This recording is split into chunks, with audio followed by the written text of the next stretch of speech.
Okay, we're going to take the tone components out of the banjo and show you inside. So I'll take the resonator off again. I've previously removed the thumb screws. And I'm going to expose the back and put it open on my lap. And before I start to turn the tension on this ring, notice I've put a piece of tape to mark the original position of the flange ring. You want the tape to be on the part that moves. That's the black part. Don't put it necessarily on the wood part, because if you take the wood and the ring apart, the tape shouldn't stick to the wood part. It should stay on the metal part. I've made that mistake before. So we'll go clockwise with this and actually screw this out counterclockwise, because the unscrewing motion is opposite from the way I'm turning because of the way the gears work. Notice the two-handled method of loosening and tightening. You need both wrenches when you're up to high tensions on the head. Only one wrench when it is beginning to get loose. And then when it gets extremely loose, like it is now, we should be able to spin this ring out with a little assistance from perhaps a screwdriver to save a little, to save a little time.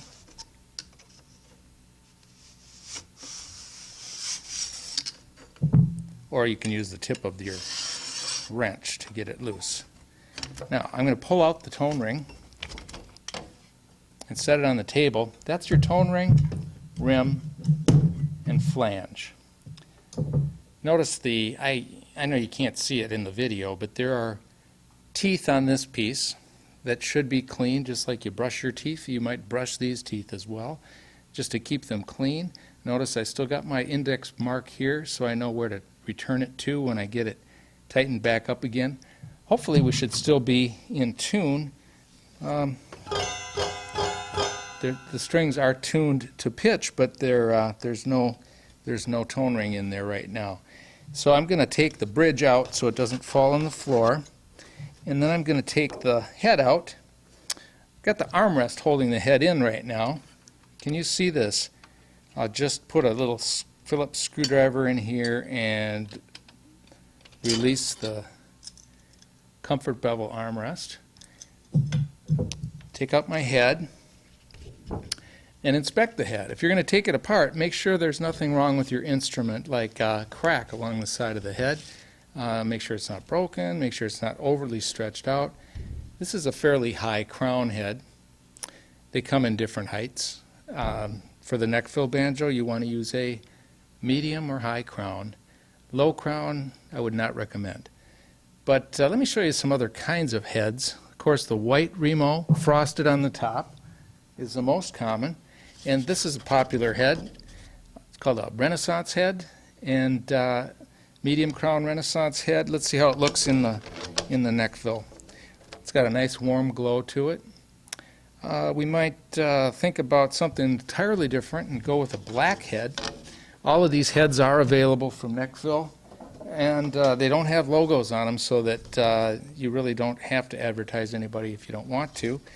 I like the look of the black, but if you ever put a black one in, get it nice and tight. They sound really, really good when they're really, really tight, but it takes a little extra cranking to get them up to that where they sound their best. So let's try an electric head. This would be something for the alternative banjoist. If you don't want to be a banjoist, you'd rather play electric guitar, there's no problem. You can do that with your neck fill banjo as well. This is something that I'm not really advertising, but through the Banjo Revolution Association, you can get whatever you want at Neckfill. Let's put our original banjo back together. I'll grab this head, putting it back in with the feet in the same location, about there.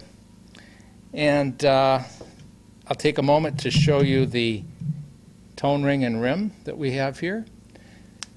This is the bronze tone ring on the top.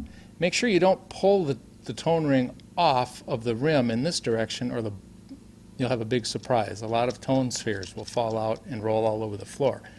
What I mean is, if you open it this way, you can see that there are 80 ball bearings that is causing the rolling of the Gila mount. When we tighten this up, we have a low friction interface created, and it also causes the tone ring to vibrate in a unimpeded way with hard surfaces to mount the tone ring on, and it really sounds fantastic. So before we put this together, I'm going to check and make sure that there's no debris caught in the threads.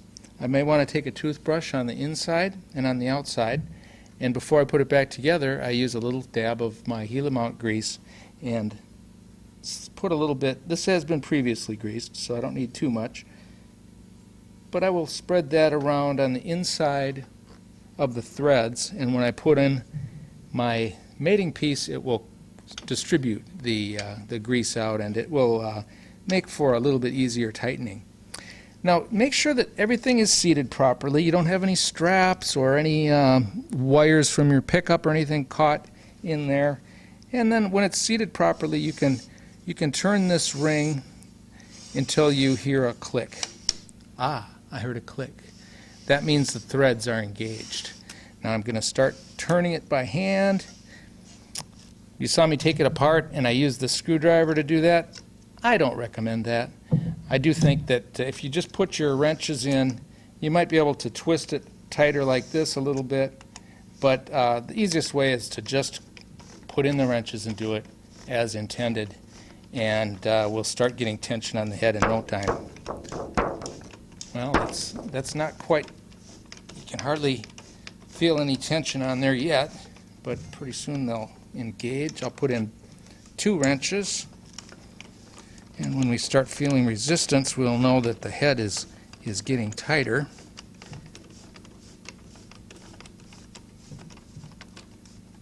This is a relatively high crown head. A lower crown or a medium crown would start engaging and tightening much more quickly, but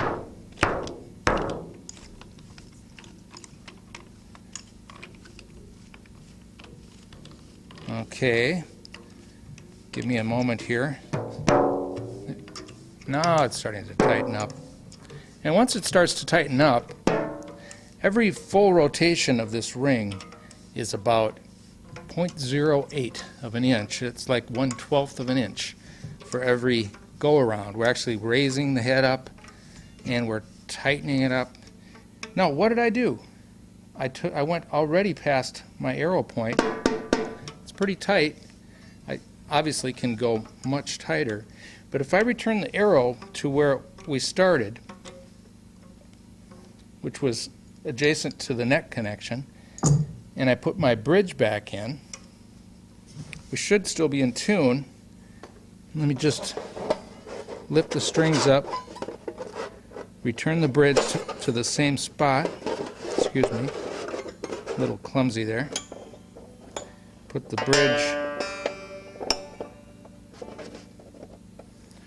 bridge in the right spot. Another hint is to pre-mark the bridge with the little pencil mark once you get it in the proper spot.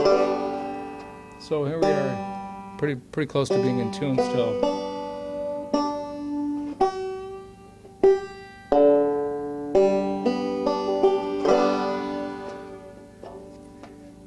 All right,